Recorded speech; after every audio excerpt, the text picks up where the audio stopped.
क्या आप जानते हैं वो कौन सी कौम थी जो ताकत में बेमिसाल थी, मगर आज उनका नाम सिर्फ इबरत बन चुका है?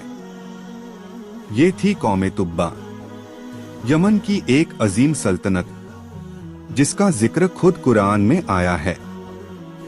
अल्लाह ताला फरमाते हैं, क्या वो बेहतर थे या कौमे तुब्बा?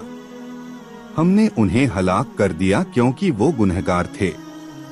उनके पास दौलत थी, बड़ी फौज थी, शानो शौकत थी, मगर जब उन्होंने अल्लाह के पैगाम को झुठलाया तो उनकी ताकत भी उन्हें बचा न सकी। एक लम्हे में अजमत मिट गई और बाकी रह गई सिर्फ तारीख में एक इबरत। याद रखिए, ताकत नहीं, ईमान बचाता है। अगर आप ऐसी इबरतनाक इस्लामी कहानियां सुनना चाहते हैं तो अभी फॉलो कीजिए रूहानी किस्से।